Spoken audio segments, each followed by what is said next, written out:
Fue el historiador masón, decimos entonces, quien con palabras condenatorias fustiga al libertador de Argentina, Chile y Perú, quitándole el título de libertador, por ser San Martín dictador y antidemocrático. Es decir, la tergiversación de la figura de San Martín, mostrándolo como un antihispanista, tiene que ver no tanto con atacar a San Martín, sino lo que representa ese modelo de la España eterna, de la España de Isabel, de Fernando, de Felipe II y de Carlos V. Se ha probado que no existe esta carta.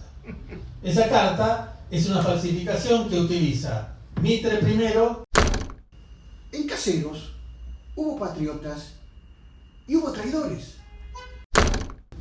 Bueno, buenas tardes, ahí se escucha bien. En honor a la puntualidad, a los que vinieron antes, vamos a empezar. Bueno, hoy nos convoca una vigilia de un nuevo aniversario de la muerte del general don José de San Martín, hoy 16 de agosto. Queríamos homenajearlo de esta manera con el INFIP, el Instituto de Filosofía Práctica, que es el dueño de casa, el Instituto de Lehmann, que es el que dicta la diplomatura sanmartiniana, Liderazgo para el siglo XXI, Lucidez y Coraje, y la Fundación Gladius, que también auspicia este evento. En la intención de ir juntando las cabezas de las agrupaciones que sienten la patria de manera parecida, que estamos haciendo una serie de eventos juntos. Acabamos de festejar y de conmemorar la Reconquista de Buenos Aires, con las jornadas por la Reconquista, que fueron un éxito también en la Fundación Gladius, 2 conferencias. Acá también se recordó con una excelente charla del doctor Vergara del Carril, que está acá presente, sobre la figura de Santiago Liniers, y una misa el mismo 12 de agosto, donde recordamos a los caídos en la gesta de 1806. Bueno, y hoy nos convoca esta tarea que la llamamos Cuestiones disputadas sobre San Martín. En principio, al estar en el Instituto de Filosofía Práctica, por cuestiones disputadas son aquellas cosas que tienen un sabor de siglos en filosofía y en teología, y surgían de la exposición de un tema, cuyos argumentos a favor y en contra se escuchaban con atención. Se argumentaban o contraargumentaban, y se resolvía luego y se respondía a cada objeción. En una especie de clima de torneo caballeresco, donde se sacaba el tema, al decir de Santo Tomás, la verdad, se obtenía la verdad. Entonces, con San Martín pasa otro tanto. Hay muchas cuestiones disputadas. Nos inspira el libro que debe ser de lectura obligatoria para todos los que quieren saber algo de San Martín, de 2 tomos, traje uno hoy, que se llama Cuestiones disputadas, del doctor Enrique Díaz Araujo, con una innumerable cantidad de citas y de estudios que ha analizado. Nunca vi una cosa tan fundamentada como la que señala Díaz Araujo, así que lo recomiendo especialmente. Por eso estas cuestiones disputadas se las va resolviendo de a uno, las va despuntando de a una, las va dilucidando, y hoy vamos a tratar solo algunas. Me acompaña el señor Coronel Rospide, Santiago, el profesor licenciado Sebastián Miranda y el profesor Jorge Flores. Después voy a leer brevemente su currículum cuando empiecen a hablar. A manera de introducción, lo que les quiero decir es que si tomamos cualquier libro que trate sobre la vida de San Martín y nos ponemos a leerlo, enseguida se advertirá la aparición de momentos cruciales en la trayectoria vital de nuestro general. Y si ha tenido la oportunidad de leer otras obras similares, podrá comparar las versiones, y varias de ellas son disímiles sobre San Martín. También se verá que en esos sucesos centrales es donde pugnan diversas interpretaciones polémicas sobre la figura de San Martín. también percibiremos que esas contiendas literarias casi no se refieren al terreno bélico. Hay una unanimidad de pensamiento con respecto a San Martín militar, San Martín conductor militar. En cambio se refieren a los temas referidos al campo político de nuestro general. Cuestionan al estadista antes que al militar, casi todas las versiones. Y ahí anidan los temas de controversia que bifurcan los caminos. Y conforme estos se resuelvan, tendremos imágenes o San Martines distintos, o a veces contradictorios. Aseveremos ya que por sí mismo nada de malo hay en el asunto, en discutir los temas, dado que la historia es naturalmente revisable, no es un dogma de fe. Siempre es posible proponer nuevos modos de mirar un acontecimiento trascendente del pasado. Siempre claro está que se respete la objetividad de los hechos, la prueba de los documentos, la honestidad. Las cosmovisiones interpretativas tienen que ser basadas en una cuestión honesta, no ideológica. Para ello existe la crítica aletológica y la crítica hermenéutica, sobre la veracidad y la interpretación de una obra historiográfica, respectivamente. La interpretación es la hermenéutica. ¿Qué interpreto yo? Como enseña Cicerón, debe intentarse siempre decir la verdad, toda la verdad, sin callar nada. Y eso es lo que buscamos, los que estamos de este lado. Cuestiones disputadas, este libro de Enrique Díaz Araujo introduce esa advertencia por delante. Dice él, textual, ahora leo: las páginas que siguen en este libro, el lector se encontrará inmerso en explicaciones poco usuales. Y desde luego no entra en nuestros propósitos sorprenderlo en medio de la lectura. Deseamos que sepa desde el comienzo de qué se trata. Pues sí, en las hojas siguientes, y en lo que vamos a decir hoy, ofrecemos una perspectiva distinta para enfocar al Libertador. Otro San Martín, un soldado gobernante diferente del que mostraron en la escuela y los medios, porque acá será considerado desde un ángulo político inusitado, con una visión tradicionalista del personaje y su obra. Esa es nuestra visión, revisionista y tradicionalista. ¿Y esto qué significa? Donde sí opera el debate profundo, ríspido, desapacible, tormentoso, es en torno de las explicaciones de ese conjunto de sucesos referidos a la vida de nuestro general en la hermenéutica sanmartiniana.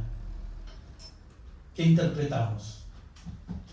Discusión generada, entre otras causas, porque son diferentes y contrarios los puntos de vista con que se examina esta cuestión.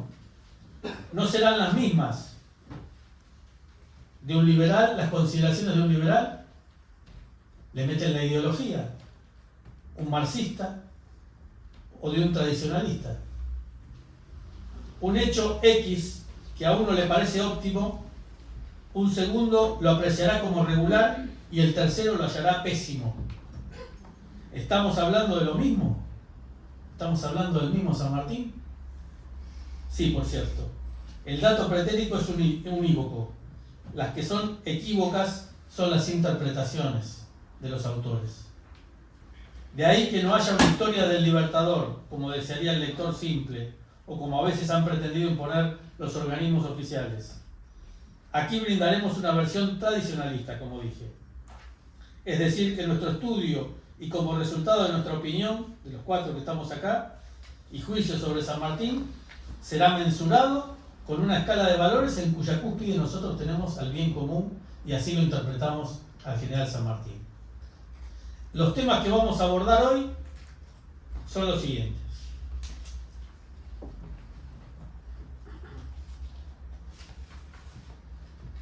El primero será, de la mano del coronel Santiago Rospide, San Martín contrarrevolucionario. ¿Sí? Nos va a presentar la figura de San Martín como contrarrevolucionario en contraposición a el San Martín revolucionario, podemos decir, pero voy a dejar que lo diga él. Después el profesor Sebastián Miranda, nos va a contar un poquito acerca del mito del antihispanismo de San Martín. Y por último, voy a tratar de exponerles, acá hay un gráfico que traté de hacer, después lo voy a explicar. La verdad sobre el plan continental de San Martín también es uno de los pocos temas militares que se ha metido en la ideología. Y voy a tratar de explicarles con pruebas por qué lo que se dice no es verdad.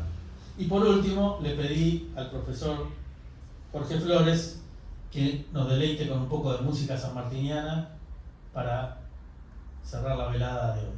Así que bueno, sin más, en esta introducción le dejo la palabra al coronel Santiago Rospide. Voy a leer brevemente un currículum. Es coronel retirado del Ejército Argentino, miembro de número del Instituto Argentino de Historia Militar, es profesor de Educación Superior en Historia por el CONSUDEC, licenciado en Relaciones Internacionales, especialista en Historia Militar Contemporánea, licenciado en Estrategia de Organización. Es oficial de Estado Mayor del Ejército Argentino, egresado de la Escuela Superior de Guerra, de la cual fue mi alumno, con medalla y diploma de honor, el mejor promedio en Historia Militar Argentina. Fue profesor de Historia de las Campañas Militares Argentinas en el Colegio Militar. Es autor del libro El sueño frustrado de San Martín, el militar que no traicionó la fe católica por defender a la patria, del cual tenemos acá algunos ejemplares. Bueno, un gusto presentar a mi amigo Santiago Rospide.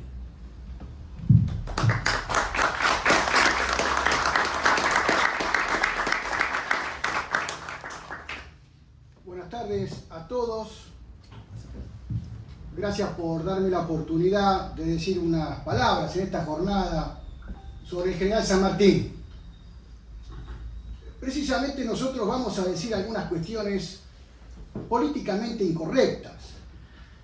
Primero porque nos gusta la franqueza en el hablar, y segundo porque vamos a recordar algunos hechos que se han ocultado y falsificado de la vida y obra del gran capitán, que como todos sabemos, fue un hombre de armas desde los 11 años, es decir, un militar, y eso ya es suficiente para escandalizar a muchos. El general San Martín fue un soldado contrarrevolucionario puro, y señalamos de antemano que ser contrarrevolucionario no es hacer la revolución en sentido contrario, sino lo contrario de la revolución. En recordada definición acuñada por el conde José de Maistre. Por lo tanto, vamos a puntualizar en 5 aspectos el por qué San Martín fue un militar contrarrevolucionario. Los que se sientan escandalizados por lo que vamos a decir ya están autorizados a retirarse de la sala. Primero, San Martín enemigo de la revolución, obviamente. Esto va para aquellos doctorcitos y académicos que quieren encancillar, porque su cosmovisión ilustrada va para ese lado, al general San Martín como un liberal y admirador de la Revolución Francesa. Son unos mentirosos, por no decir unos canallas. San Martín fue todo lo contrario. No solo denostó de la funesta y malhadada revolución antropocéntrica, imanentista y anticristiana, sino que enfrentó a sus epígonos con las armas en la mano en Europa y en América. Presagió las consecuencias nefastas que la anarquía puede producir, como cuando lo del levantamiento popular de Cádiz en 1808, que le costó la vida a su jefe, el mariscal Solano, y casi a él mismo. Presagiando, decimos, lo peligroso que es cuando la chusma, turba bulta, populacho, se deja llevar por punteros políticos y charlatanes de turno. Esa experiencia lo marcó para siempre y es por eso que odió la indisciplina, la libertad sin jerarquía, la igualdad sin orden y la fraternidad sin caridad. Tal es así que fue que cuando recién arribado a Buenos Aires, en marzo de 1812, 7 meses después, un 8 de octubre, tuvo que sacar el regimiento de granaderos a caballo a la actual Plaza de Mayo para derrocar al primer triunvirato dirigido subrepticia y revolucionariamente por don Bernardino Rivadavia. Bernardino el malo, no el bueno que preside hoy el INFIP. Precisamente porque don Bernardino, el malo, se creía el dueño de la nación y estaba entregando los recursos del Estado a los comerciantes ingleses que lucraban a expensas del bien común rioplatense. Fue nuestro recordado coronel Héctor Piccinali quien definió este levantamiento militar como el primer golpe de Estado de nuestra historia, si bien todavía no éramos nación independiente. Desde entonces, San Martín y Rivadavia serán enemigos íntimos. Y nos imaginamos cómo se rasgarán las vestiduras, muchos, con estas verdades históricas, pero la verdad fue esa, aunque no se enseñe en las escuelas. Repasemos entonces, primero, San Martín, enemigo de la revolución. Segundo, San Martín, enemigo de la masonería. Y estamos cansados y nos molesta mucho que injurien, que insulten y señalen a nuestro general como un hombre de las logias satánicas. Sí, aquí en la Argentina se dicen muchas pavadas y ahora también por parte de pseudohistoriadores de sectores que presumen de grandes hispanistas. Y fue Mitre, gran maestre de la masonería, grado 33, quien negó la afiliación masónica de la logia Lautaro. Si lo dice un ilustre masón, por lo menos creámosle a él, y no a los charlatanes de turno. San Martín no solo no fue masón, sino que producto de su formación católica, percibió a fondo lo nefasto y pernicioso, lo sanguinario y anticristiano, que representa esta putrefacta secta, club, logia luciferina o como tantas otras denominaciones que tuvo en su época o tiene en la actualidad. Pero lo más interesante del caso es que San Martín no desconocía los principios masónicos de la secta cuyo propósito ulterior es la destrucción y desaparición de la civilización católica como la fundó nuestro Señor Jesucristo. No solo en los hechos sobró todo lo contrario a los preceptos masónicos. Por ejemplo, poniendo los cimientos de la obligación de enseñar la religión católica, no solo en los cuarteles, donde ejerció el mando, sino también sus ejércitos, que de allí viene la religiosidad de nuestros hombres de armas, así como también impulsando la enseñanza católica en las escuelas, las nociones básicas de nuestra religión, hasta que vino otro militar y pisoteando el legado de San Martín y de Belgrano, por citar solo algunos, nos trajo la enseñanza laica, atea y anticristiana, imponiendo democráticamente la ley 1420 por mandato de las logias masónicas. Repasemos entonces, para no perder el hilo conductor. Primero, San Martín, enemigo de la revolución. Segundo, San Martín, enemigo de la masonería. Tercero, San Martín, enemigo de la democracia. Fue principalmente y también gracias a Mitre es que pudimos confirmar esta conclusión. El gran historiador liberal, ubicado en las antípodas políticas del protector del Perú, en su monumental Historia de San Martín, nos da muchas alertas y nos presenta como enigmática la cosmovisión sanmartiniana, sobre todo en su proyecto de coronar un príncipe católico Borbón en el Perú, y no cualquiera, sino don Carlos María Isidro Borbón y Parma. Fue el historiador masón, decimos entonces, quien con palabras condenatorias fustiga al libertador de Argentina, Chile y Perú, quitándole el título de libertador, por ser San Martín dictador y antidemocrático. Sí, Mitre, que para denostar la obra civilizadora y religiosa de España en Indias, entre otras cosas, consideraba a esta como madrastra, porque para él, para Mitre, solo Inglaterra, Francia y los Estados Unidos eran los faros encandiladores donde tenía que verse reflejada la República Argentina. Y fue también el general Bolívar, su gran competidor en Guayaquil, quien luego de aquella entrevista histórica le escribió a su lugarteniente en Colombia, el general Santander, las impresiones que le habían quedado de ese encuentro con el general argentino. Dijo Bolívar respecto de San Martín, comillas. Diré que no quiere ser rey, pero que tampoco quiere la democracia, y sí el que venga un príncipe de Europa a reinar en el Perú. Cierro comillas. Son muchas las oportunidades en las cuales San Martín deplora el sistema democrático, no solo desde la teoría, sino en la práctica y porque lo ha vivido en carne propia. Recapitulemos entonces.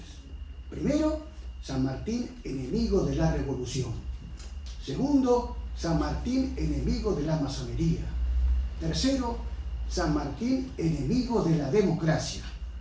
Cuarto, San Martín, enemigo de los enemigos de la Argentina. Y para que quede claro, y lo decimos sin amagues, como nos enseñó el maestro Antonio Caponeto, una cosa es la República Argentina, nacida al cobijo de la traición de la batalla de Caseros, con todas sus consecuencias ignominiosas, y otra es el concepto genuino e histórico de la Argentina, mayúsculando el artículo, creación del Imperio Hispano-Católico de los Austrias. Pero a ver si se entiende, sustantivizando lo católico de nuestra historia y no lo revolucionario que nos trajo la malhadada batalla que humilló a la Argentina el 3 de febrero de 1852. A fuerza de ser sincero, San Martín señaló siempre a América como su patria, porque tenía grabado a fuego el concepto de la gran nación hispanoamericana, es decir, de las Indias, amalgamadas bajo un mismo cetro, una misma religión y una misma cultura. Y por eso su empeño en coronar un monarca católico en el Perú, que luego extendiera ese poder y dominio a las provincias unidas del Río de la Plata y Chile. Pero de esto los doctorcitos de café, como decía Saavedra, se lo callan todo. Pero definamos y distingamos claramente quiénes son los enemigos de la Argentina para San Martín, para que así no se pueda mentir más respecto de nuestro prócer. Si definimos al patriota como aquella persona que tiene amor por su patria y procura todo su bien, se entiende, y ahora hacemos bien esta distinción, con esta definición, en Caseros hubo patriotas y hubo traidores. Y sería bueno recordar aquella misiva del gran capitán al restaurador de las leyes, cuando aquellos colonialistas e imperialistas franceses quisieron humillar a la patria argentina, violentando nuestra soberanía, refiriéndose a los traidores unitarios, y ahora ya los desenmascaramos, refiriéndose a estos que se unieron a los colonialistas e imperialistas. Dijo San Martín en carta del 10 de julio de 1839, justamente con motivo del bloqueo francés, comillas, lo que no puedo concebir es el que haya americanos que por un indigno espíritu de partido se unan al extranjero para humillar a su patria y reducirla a una condición peor que la que sufríamos en tiempos de la dominación española. Una tal felonía ni el sepulcro la puede hacer desaparecer. Cierro comillas. Tengamos en cuenta que traidores a la patria, según formación doctrinaria de San Martín, fueron Rivadavia, Alvear, Lavalle, y ni que hablar si hubiera podido vivir 2 años más. Agregaremos una lista interminable con aquellos felones que triunfaron en Caseros, y llegando hasta más acá, de otros días, a todos los pertenecientes del arco marxista vernáculo. Como para que quede claro, sobre todo a los ilustrísimos señores, amantes de la revolución, el contrarrevolucionario general José Francisco de San Martín y Matorras no le donó su joya más preciada, es decir, su sable, ni a los traidores urquizas de turno, ni siquiera hubiera estado en todo su derecho por su gran amistad al general Guido. No, se lo donó a don Juan Manuel de Rosas. Sin comentarios. Repasemos entonces, estimados. Primero, San Martín, enemigo de la revolución. Segundo, San Martín, enemigo de la masonería. Tercero, San Martín, enemigo de la democracia. Cuarto, San Martín, enemigo de los enemigos de la Argentina. Quinto y último, San Martín, enemigo de los enemigos de Cristo. Sí, Son muchísimas las pruebas históricas de este San Martín desconocido por decreto de la historia oficial. Y causa indignación que no se den a conocer estos testimonios. Demos al menos unas pruebas respecto a este último punto. El castigo que impuso en su código de deberes y penas para sus infractores, referido a las blasfemias y ofensas a Dios y a su Santísima Madre, que de seguir vigente hoy en día, a muchos de los infractores lo reconoceríamos por tener un agujero en su lengua, después de tantas ofensas a la fe de nuestros mayores.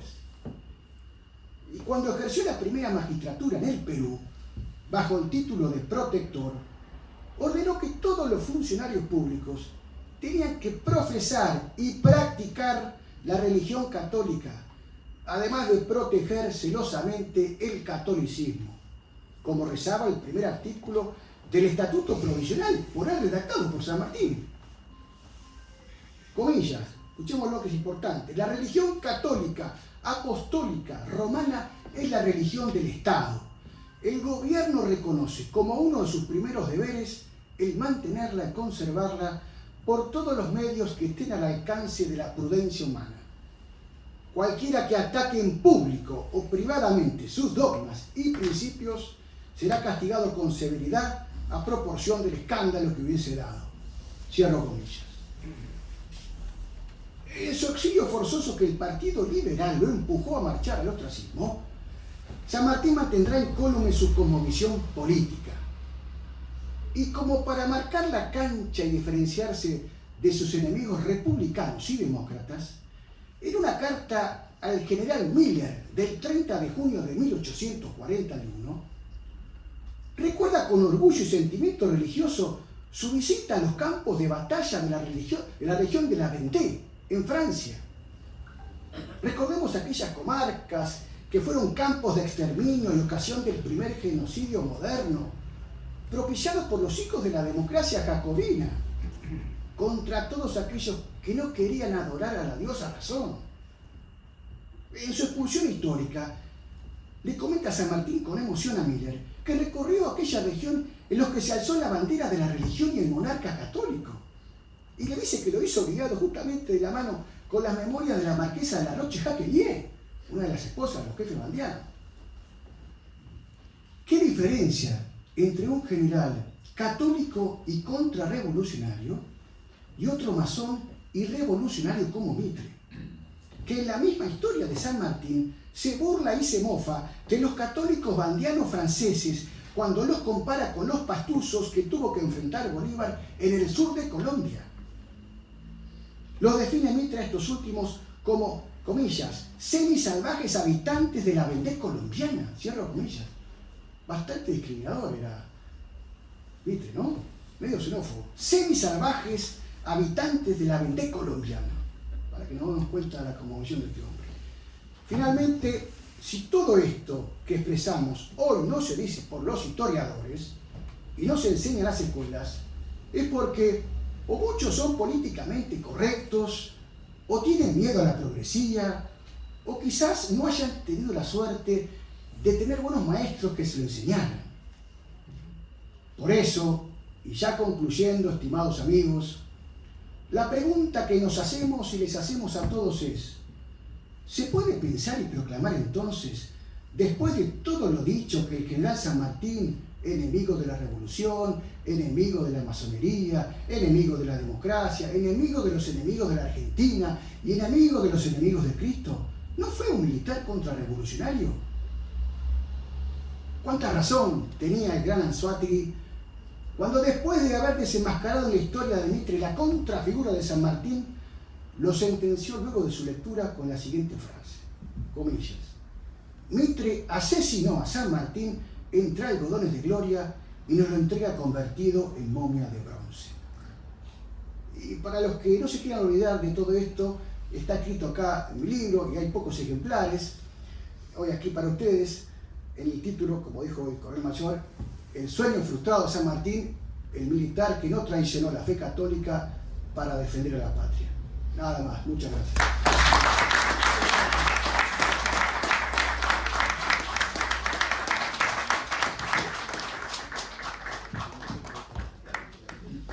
Bueno, después Preguntitas, después de las 3 exposiciones hacemos algunas preguntas, así por si alguno quiere preguntar. Gracias al coronel Rospide, dejó la vara bien alta para mi otro amigo, el profesor licenciado Sebastián Miranda.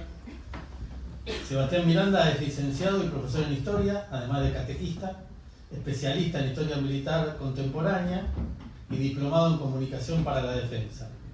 Es integrante de la Unidad de Análisis de la revista Defensa y Seguridad y está realizando una tarea muy importante como perito histórico en la causa de canonización del coronel argentino del Valle Larraburu, que está en proceso de canonización.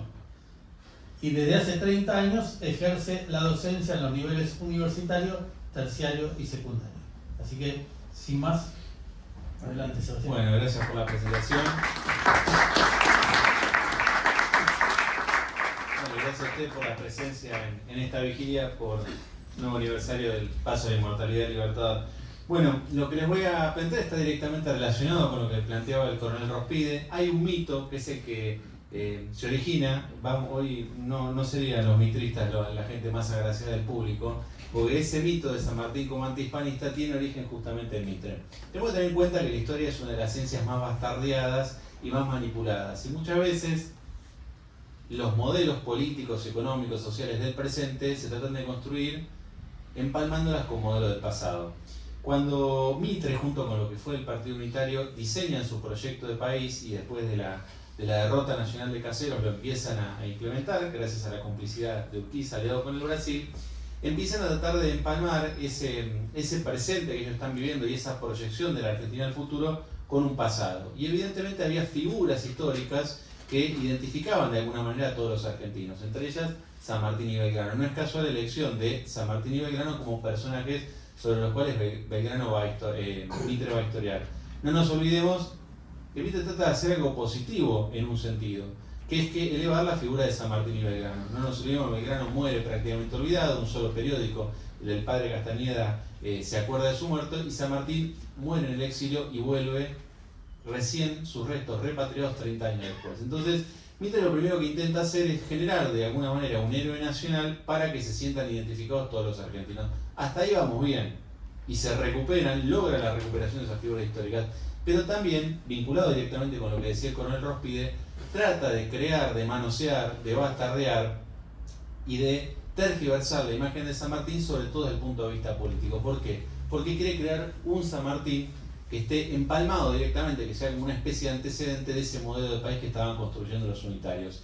Ese modelo de país que estaban construyendo los unitarios, con la mirada puesta en Europa, en Francia, en Gran Bretaña, evidentemente veía como una cosa completamente negativa a España. Y no la España tanto de los Borbones, porque personajes como Rivadavia se basaron en gran medida ideológicamente en el despotismo ilustrado, en esa casa dinástica que ocupa el poder en España a partir del año 1700, desde el inicio de la Guerra Civil Española, no tanto con esa España, sino con la España eterna, la España de Felipe II, de Carlos V, de Isabel y de Fernando. Y ahí es donde nace esa visión de San Martín como un antihispanista que tiene su primer mojón en la historiografía muy triste y terminaría por poner un mojón más actual en el Paca Paca, en el cual reduce justamente ese enfrentamiento, ese proceso de revolución y que nos va a llevar a la independencia como un enfrentamiento entre españoles y criollos, entre los rioplatenses y los españoles, no teniendo en cuenta que tanto en el bando revolucionario como en el contrarrevolucionario hubo españoles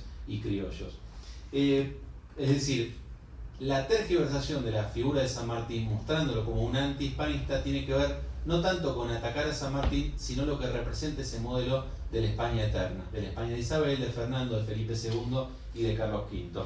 Eso después obviamente va a empalmar también con la visión historiográfica del marxismo en sus diferentes variantes y pelajes, y lo que les digo, va a terminar en algo de consumo tan general que prácticamente es material obligatorio en las escuelas, como lo que nos muestra esta especie de dibujito del Paca Paca.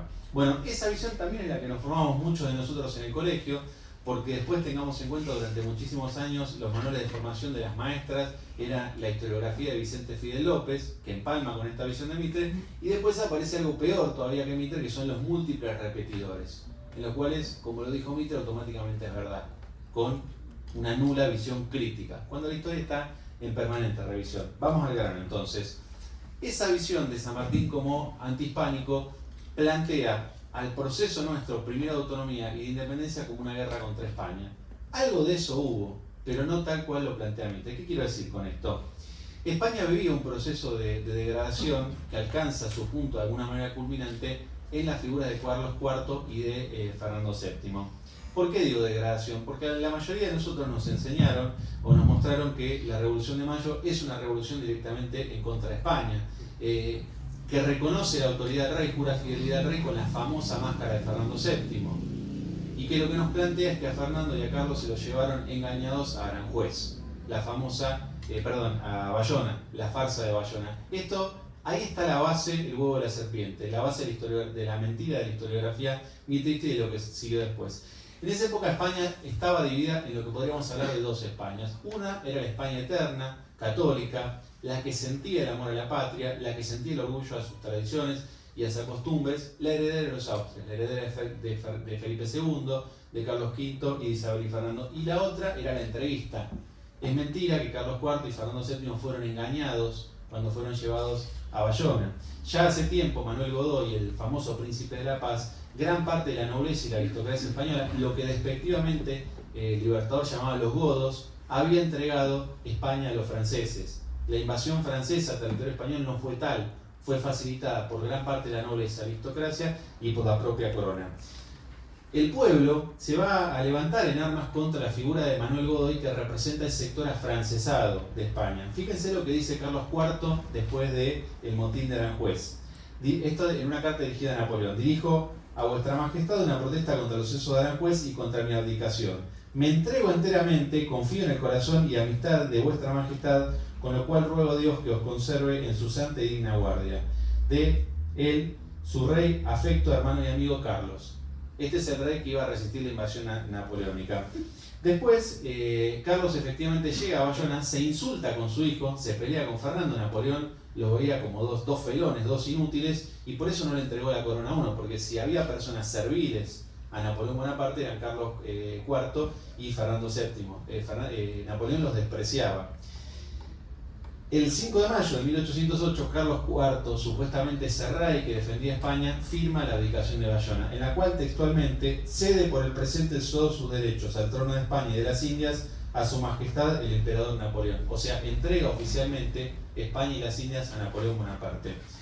Napoleón, obviamente, que era un hombre generoso, dice: su majestad el emperador da fe y afianza a su majestad rey Carlos una lista civil de 30 millones de reales.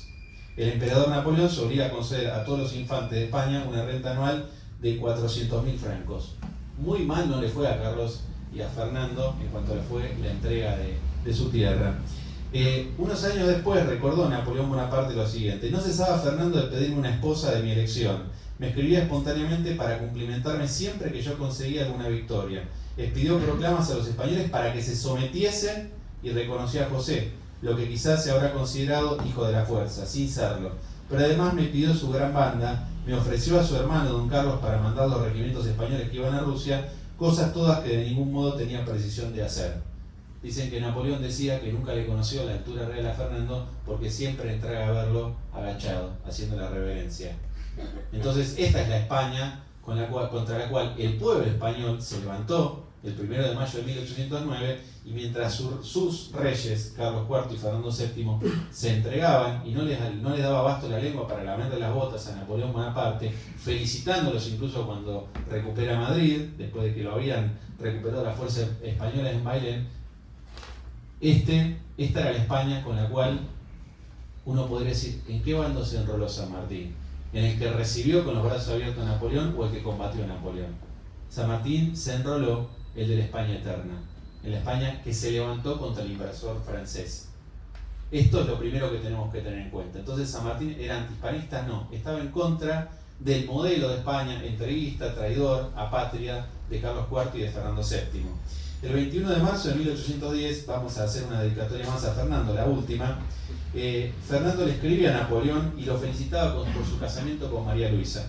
Mientras sus súbditos se desangraban luchando contra el invasor, Él le decía a Napoleón: Señor, con la más viva alegría he recibido la importante noticia del matrimonio de vuestra majestad con la archiduquesa María Luisa. Mi profundo y sincero afecto a vuestra persona, que me hace celebrar con más fuerza que puedo expresar un acontecimiento tan feliz que asegura a la vez la aventura de vuestra majestad, la de sus pueblos, y que prepara en fin la prosperidad de Europa entera. Permitidme pues, Señor, que a mi voz, a las aclamaciones de amor y de júbilo que resuenan en vuestro trono y que os manifieste en nombre de mi hermano y de mi tío, como igualmente en el mío, los sentimientos de que nos hallamos sinceramente penetrados y los ardientes votos que formamos por vuestra conservación y la de vuestra augusta esposa. Me atreveré a recordar a vuestra majestad en ocasión tan solemne que mi deseo más ardiente, que me ocupa sin cesar, el de obtener el permiso para pasar a París para ser testigo del matrimonio.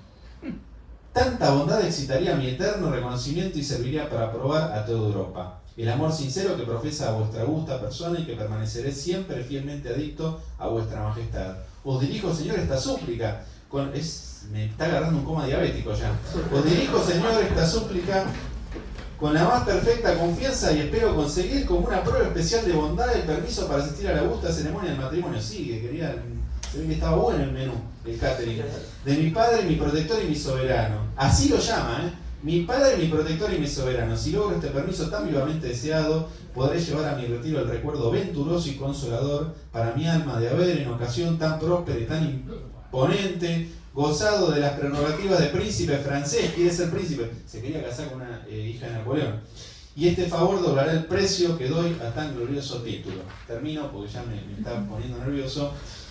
Estoy persuadido, Señor, que durante mi vida entera apreciará esta gracia como una prueba evidente de vuestra ternura y vuestra solicitud paternal por mi persona. Aprovecharé también para dar a conocer la franqueza y sinceridad de mi conducta, para confirmar la buena opinión que deseo gozar de vuestra majestad y para confundir a sus enemigos. Señor, deposito en el seno de vuestra majestad los votos más ardientes por la prosperidad de su reina y los sentimientos de la adhesión más respetuosa y absoluta a vuestra persona. San Martín, el que se revela con esto, era el antihispanista, o el antihispanista era Fernando VII. Esto es lo que habría que explicar. Lo invito acá públicamente a Lons a conversar sobre esto, entre otros personajes. Después hablaremos también de si era gente inglés o no. Públicamente no hay ningún problema de decir, este hombre era antihispanista. Los grandes antihispanistas fueron Carlos IV y Fernando VII, que entregaron su tierra al invasor.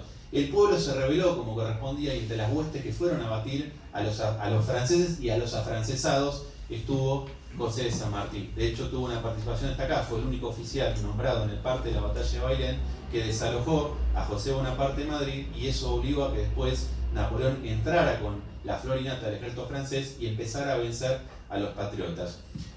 Cuando Fernando termina, no preso evidentemente, con esta jugosa indemnización que le daba Napoleón, se fue bastante cómodo a su prisión, que evidentemente no era con grilletes de oro. San Martín combate contra todo eso, y ahí empieza el movimiento en España de decir, bueno, como el reino está, ¿qué hacemos? Formamos juntas. Esas juntas van a ser coordinadas por la Junta Central de Sevilla.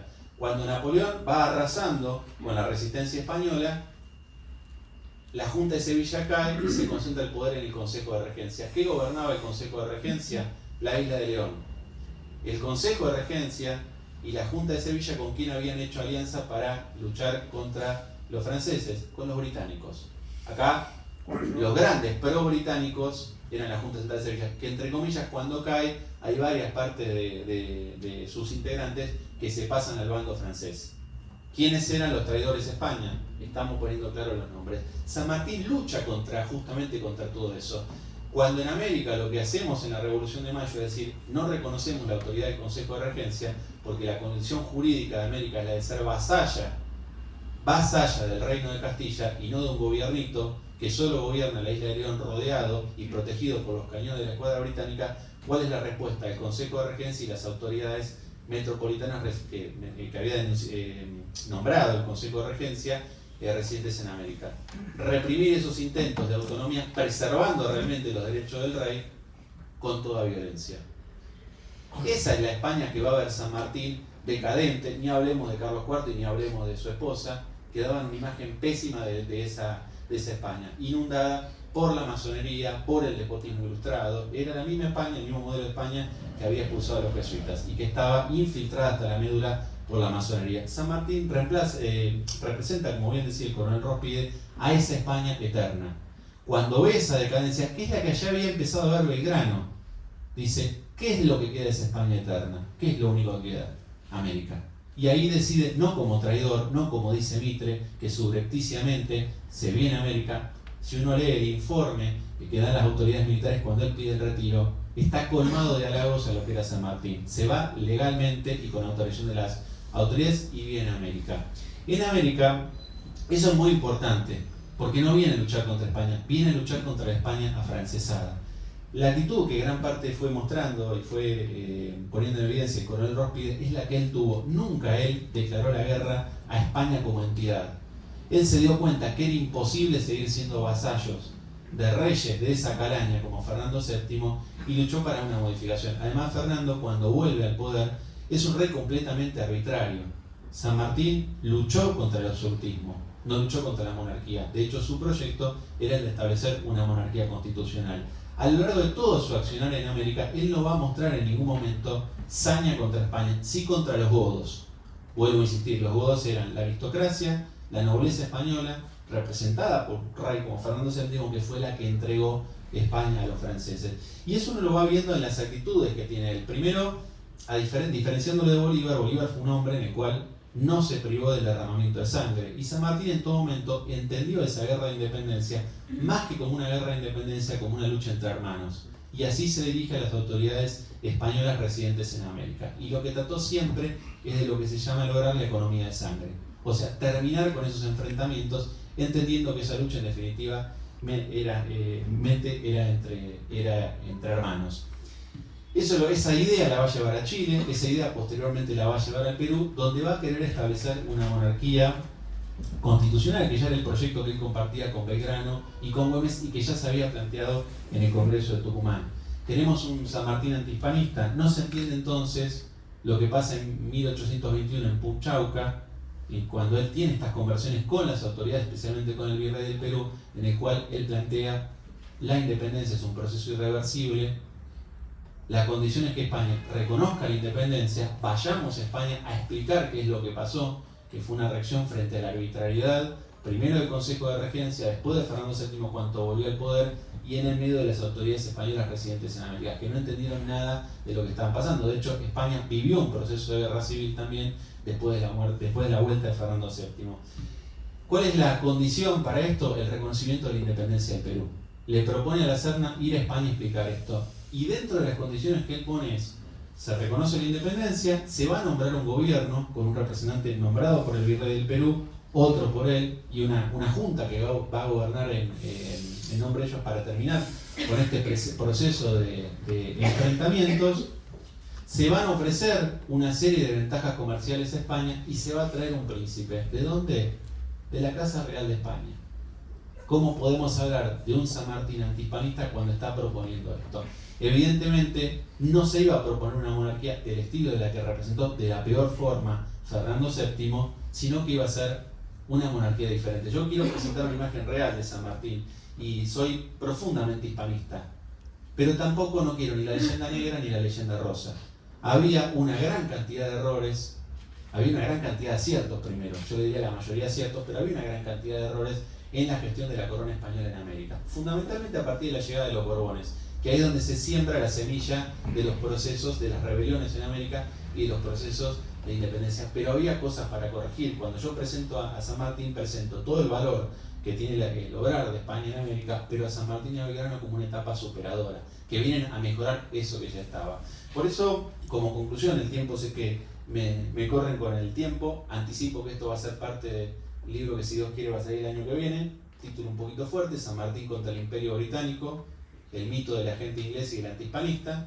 Va a ser un libro bastante intenso. Plantea como conclusión la siguiente idea: el San Martín que se va de España es un San Martín que ve en vivo y en directo junto con su hermano. Su hermano era de la guardia del rey.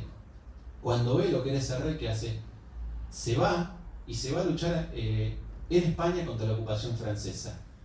El San Martín que viene a América es un San Martín que no quiere que América se convierta en lo que se había convertido España de la mano de los Borbones, de Carlos IV y de Fernando VII. ¿Eso implica un odio, un rechazo hacia España? No. Así es España, como decía el coronel Rospide, inundada por la masonería, por el afrancesamiento y por la Ilustración, que después representó justamente el Partido Unitario, que es el que a él lo terminó expulsando al exilio. Nada más. Muy bien.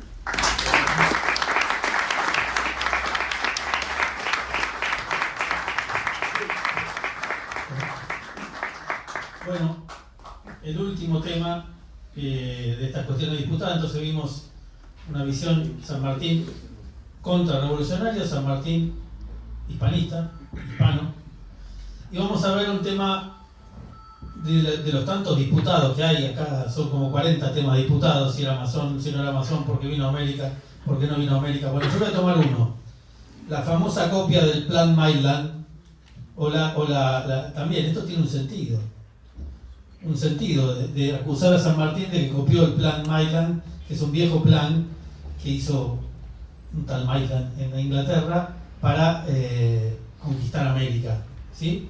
Entonces, yo me voy a basar simplemente en hechos objetivos que son irrefutables y que nadie va a poder discutir, para desarmar esta madeja de mentiras que muy simplemente se ve cuando explique el cuadro que tengo atrás. Pero hay tres cosas que quiero decir antes de empezar con el tema específicamente. El primer tema, que es otra cuestión disputada, es la enfermedad de San Martín, la salud de San Martín, porque tiene que ver con esto y su destino en Cuyo.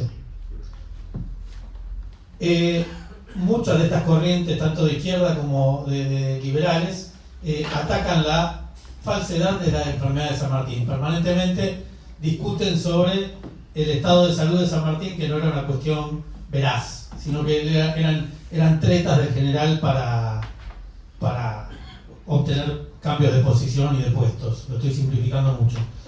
En principio, en los años que San Martín vive en la península española, combate en la península española desde los 11 años hasta los 34, que viene a la Argentina como un hombre hecho y derecho, un teniente coronel. Pasa por los Pirineos, pasa por África, pasa por las palizas que le pegaron cuando lo mataron a su comandante Solano recién. Eso lo deja bastante. Los que tenemos vida militar, cuando tenemos 20 años, 25 años, hacemos cosas terribles que no nos damos cuenta y en 2 días estamos bien de vuelta, ¿no? En el caso nuestro somos paracaidistas, qué sé yo. Después la rodilla pasa, el tiempo pasa la boleta de la rodilla, ¿no? Entonces, ¿me entiendes? Entonces, cuando tiene 20 años uno se tira de 500 metros, revienta contra el piso como un sapo y no tiene problema, y se para y saca pecho y dice estoy bárbaro. O va al combate, ¿sí? O combate y tiene una gran dosis de adrenalina en un combate, ¿sí? Cuando uno tiene al enemigo enfrente, le tiran y le están tirando, ¿sí? Eso produce en el cuerpo una cuestión muy importante. Bueno, todas estas cosas las vivió San Martín. Y San Martín no inventó sus enfermedades. Muchas veces tuvo muchos achaques. Un día si quieren, vamos a hacer una charla sobre las enfermedades de San Martín y están probadas. Entonces, ¿por qué tiene que ver la enfermedad con este tema? ¿Por qué él va a Cuyo realmente buscando una cura de salud? En esos momentos históricos, voy a decir solamente esto de la enfermedad y nada más, la gente creía mucho en las aguas termales, en los cambios de clima. Entonces él va a Córdoba, después el médico le dice no, en esto no va, andate a Rosario, ¿sí? Y después él lo sigue viendo. Esto no es mentira, porque él después tiene visitas a Italia, visitas a distintos lugares, además de estas visitas a los campos de batalla que él bien hacía. Así que el primer mito que quiero desentrañar y que creo que me crean y después lo profundizaremos, es que la salud, el cambio de destino que él pide en Cuyo, no es porque ya estaba pensando en cruzar la cordillera. El tema de salud para San Martín era importante. El otro tema, diputado con este tema que voy a hablar yo, es una falsa carta de Rodríguez Peña que arma toda la película. Esa falsa carta que él le escribiría a Rodríguez Peña en abril de 1800, se conoce en abril de 1814, ¿sí? Fechada en 1814, se conoce recién en el 22, después de hecha toda la campaña, esta carta. Se ha probado que no existe esta carta. Esa carta es una falsificación que utiliza Mitre I y un tal Juan Bautista Cejean, que es otro gran canalla, impostor, que vende libros y todo es para inculpar a San Martín de agente inglés. Él vaya prefigurado a ir por el oeste, el ataque por el oeste, porque tenía la copia del Plan Maya. Entonces, la enfermedad es verídica. La carta con la que Mitre y Cegean construyen la historieta es falsa. Y la falta de vocación en el Ejército del Norte que tiene San Martín, falso también. San Martín va al Ejército del Norte, va con toda la mejor, como se puede decir ahora, la mejor onda, con Belgrano, se pone la camiseta, trata de dar vuelta al Ejército del Norte que venía golpeado de 2 expediciones muy duras contra la fortaleza española, perdón, y empieza a levantarlo y vuelta otra vez a sus achaques de salud. Entonces ahí pide el destino en Cuyo, y ahí empieza la historia que yo les quiero contar ahora, y les voy a dar pruebas exactas e irrefutables de que es así. La primera acusación que se hace es: hizo crear la gobernación de Cuyo. San Martín en enero del 14 está como comandante del Ejército del Norte. La gobernación de Cuyo, señores, lean, fue creada por el triunvirato el 28 de noviembre del 13. San Martín no pidió la creación de la gobernación de Cuyo, ya estaba creada. Hubo 2 intendentes gobernadores antes de San Martín, Terrada y Balcarce, 2. Después, estando en el Ejército del Norte, en enero de 1814, hace todo lo posible entre enero y abril para levantar ese ejército. Construye la ciudadela de Tucumán, entrena a las tropas, hace lo que hace un militar profesional. Y Belgrano lo ve y se le subordina, ese comandante. El gran comandante hasta ese momento de ese Ejército del Norte. Es muy importante entender la historia con estos esquemas. No es la disección del pescado, donde uno le saca el ojo, la aleta y lo estudia por partes separadas. Acá veamos toda la película completa, tampoco vemos lo que está pasando en Europa. El 11 de abril, Napoleón escapa de la isla de Elba y vuelve a la carga para restaurar el imperio francés. Acá aparece en abril del 14 la famosa carta apócrifa de Rodríguez Peña, en la que cuenta un supuesto plan de San Martín de lo que iba a realizar. ¿Por qué no es verdad? Ahora se van a dar cuenta. Pide irse por la salud a Mendoza, donde Mendoza era un páramo tranquilo. Del otro lado estaba la frontera segura, porque no se había producido Rancagua. Cuando San Martín pide ir destinado, a no ser que tenga la bola de cristal, y sabía que 3 meses después iba a suceder el 2 de octubre, que es la batalla de Rancagua, Chile era una frontera segura. Él iba a descansar, a reponer su salud a Mendoza, un destino secundario. Entonces, nosotros hoy conocemos la película y el diario del día lunes, ¿no? Pero San Martín, cuando pide el nombramiento el 10 de agosto, no sabía ni podía saber que el 2 de octubre se iba a producir Rancagua. En Rancagua son derrotados los patriotas chilenos el 2 de octubre, y el 16 de octubre emigran a la Argentina o a Mendoza. Entonces, esta primera cuestión es contundente para mí. Si ustedes me dicen que además de masón era brujo, bueno, ya le agregamos un aditamento que yo la verdad que no tengo nada que decir. Entonces, esto, dato mata relato, dice. Si el 10 de agosto, sin saber lo que iba a pasar en octubre, yo no sé lo que va a pasar dentro de 10 minutos, ¿sí? Si me van a tirar tomates, imagínense cómo puedo saber lo que va a pasar desde agosto a octubre. Bueno, la situación se deterioró de tal manera que el 2 de octubre cae Chile, pero él no lo sabía. Él estaba pensando que tenía su destino de descanso en Mendoza, y de repente recibe el 16 de octubre a O'Higgins y a Carrera. Los dos bandos y tiene que dirimir ese lío entre hermanos. Separa uno, opta por O'Higgins, lo saca a Carrera, que era un pillo, pero eso es otra historia. Todo esto en el 14, fíjense lo intenso del 14, 16 de octubre. Bueno, 16 de octubre todavía ni se soñaba con ir a cruzar la cordillera, San Martín. El 20 de enero vuelve a pedir la renuncia, está documentado. Vuelve a pedir la renuncia por salud. Un hombre achacado realmente, que se superpone, se sobrepone siempre a esas dolencias. Por supuesto que le niegan la renuncia. El 17 de febrero del 15 ya hay una revolución municipal porque Alvear siempre fue un enemigo de San Martín, estaba como director supremo y le nombra, aprovechando este pedido de licencia de salud, le nombra al coronel Perdiel como nuevo gobernador intendente de Cuyo. Y el pueblo de Cuyo, por eso se llama la revolución municipal del 17 de febrero del 1815, donde el pueblo de Cuyo le dice a Alvear: no, nosotros queremos que se quede San Martín como gobernador intendente de Cuyo. Y tiene éxito eso, y Alvear, no es tonto, se da cuenta que el pueblo se había puesto en contra y lo deja a San Martín como... Ante esto, además, los hechos que vienen sucediendo son importantes.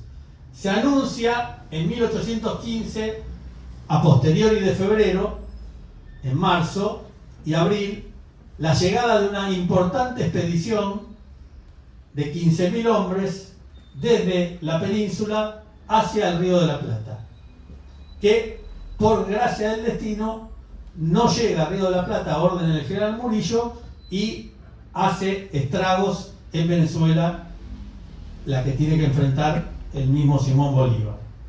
Pero todo esto no se sabe, van sucediendo los acontecimientos. El 18 de junio, tampoco lo podía saber San Martín, sucede Waterloo, y donde es derrotado definitivamente Napoleón, y ahí los reinos restaurados, las monarquías restauradas, entre ellas la española, vuelve a pensar en América. ¿Está bien? Todo esto va sucediendo. Tampoco San Martín podía saber que el 29 de noviembre del 15 iba a suceder la derrota de Sipe-Sipe, el tercer intento por el norte para ir hacia el centro del poder, que era Perú. Todas estas cosas, Rancagua y Sipe-Sipe, son determinantes para San Martín, que no tenía en la cabeza el plan Maylan, sino que empieza a pensar por esta vía acá, en 1816. El 29 de febrero, él, de puño y letra, en carta a el director supremo, le da una primera idea del plan de cruzar la cordillera con un ejército no pequeño, como dice la carta esa apócrifa, esta que está acá. El 29 de febrero del 16 es la primera idea de San Martín, que la esboza públicamente, y hay documentación de esto que digo. El 16 de marzo, el director supremo aprueba el plan, le dice: sí, vamos a hacer eso. En mayo empieza a pedir armamento. El 6 de junio, ya nuevo director supremo, San Martín se reúne el 6 de junio del 16 con Juan Martín de Pueyrredón en esa famosa reunión donde él sí a Pueyrredón le expresa ya este plan. En junio el 24 de junio le agregan el regimiento 8, empiezan a llegar los refuerzos. En julio él inspecciona los pasos personalmente, los pasos cordilleranos. Y el 31 de julio, otra fecha central, recién ahí se crea el Ejército de los Andes, donde el coronel mayor José de San Martín es nombrado general en jefe del Ejército de los Andes. Es bueno saber porque el grado de coronel mayor viene de ahí. Coronel mayor José de San Martín, general en jefe del Ejército de los Andes. Grado coronel mayor, cargo general en jefe. Vamos al 17. El 17... Esto no es soplar y hacer botellas.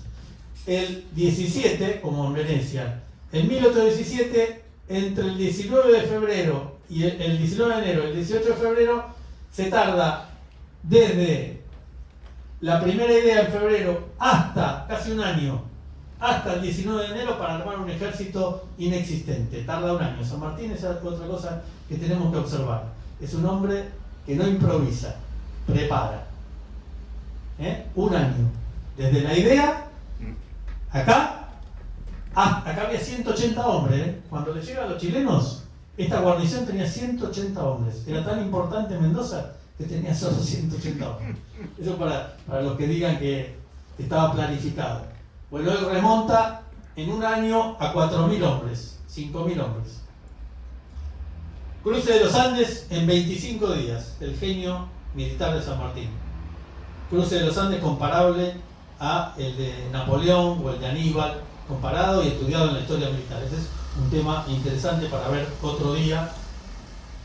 No solo combate, cruza los Andes en una epopeya increíble que aún hoy a uno lo apabulla esos montes, sino que del otro lado tiene que combatir, no es que va a hacer una excursión montañista, ¿sí? Del otro lado lleva mulas, caballos y tiene que combatir. Y combate, llega el 8 a los desemboques y el 12 de febrero se produce la victoria de Chacabuco. 17 pasa todo esto. En el 18 recién se produce el 5 de abril, desde febrero hasta todo el año 17. Y el 18 hay que conquistar Chile. Recién se produce la victoria final sobre Chile y parcial, porque después los realistas se van para el lado sur. El 5 de abril del 18 es Maipú.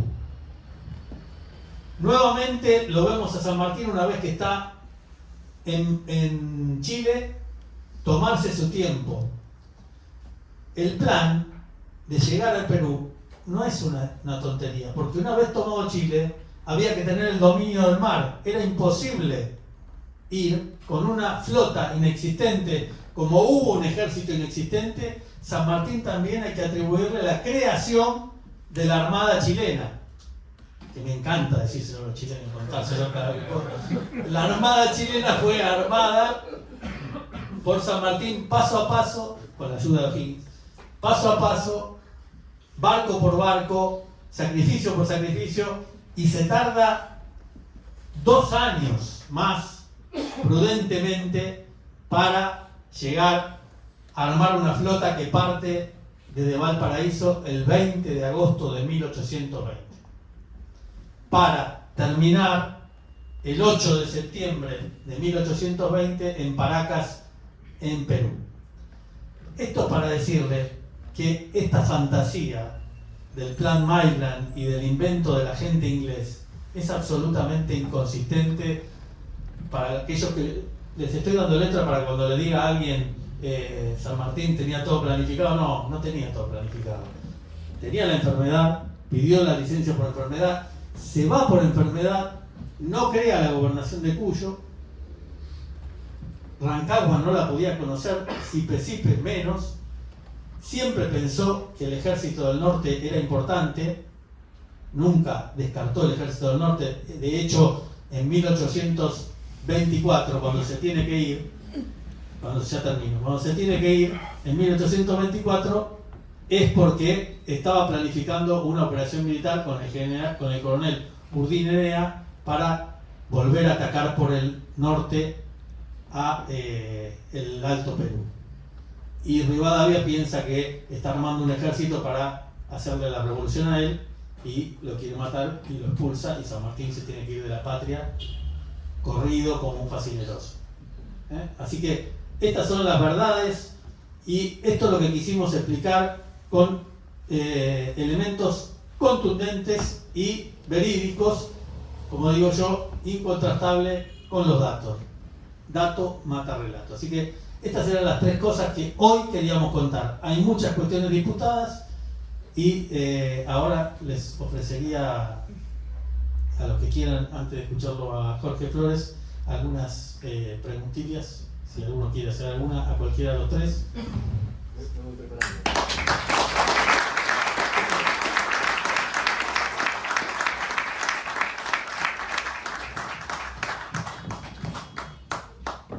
¿Puedo hablar? Sí, doctor.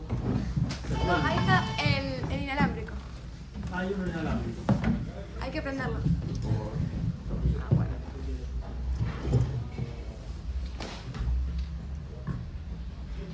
Bueno, ante todo, muchas felicitaciones. He aprendido mucho, pero quiero hacer un par de aportes, si usted me deja. Adelante. Primero, está destinado a nuestros nuevos cipayos. Acá tenemos nuevos cipayos que son los carlistas argentinos. Los carlistas argentinos veneran a una cantidad de personas, entre ellos a Francisco Elías de Tejada. Bueno, cualquiera después, como vamos a comer empanadas y compañía, me pregunta quién fue Francisco Elías de Tejada. Yo lo conocí en Chile y tengo la constancia que verifica lo que voy a decir cuando él habla de esa separación de Chile con relación a España. Dice que eso no fue en el año 1810, sino que un siglo antes Chile había sido separada por los Borbones, por los Borbones. Y allí también dice que, textual, las verdes praderas de las libertades concretas fueron pisoteadas por la invasión de las pezuñas Borbón. Tal cual. Esto es lo primero que quería aportar, porque por ahí ustedes no lo saben. Lo segundo es interesante. Es este asco, creo, que sintió San Martín por los tumultos falsamente populares. Y esto que es un aporte, pero puede ser para argumentar algo, el testamento de Arturo Schopenhauer, que poco tiene que ver con nosotros, evidentemente, pero bueno, que fue un hombre triste, un hombre solo, que un día se decidió hacer su testamento. Y este hombre tan pesimista se había quedado impresionado por la violencia de la revolución de las masas. Cuando un día habían asesinado en la esquina a unos soldados apuñándolos por la espalda. Y hace el testamento a favor de las viudas y de los huérfanos de estos servidores de la patria. Schopenhauer. Estos eran los dos aportes que quería hacer. Muchas gracias, doctor.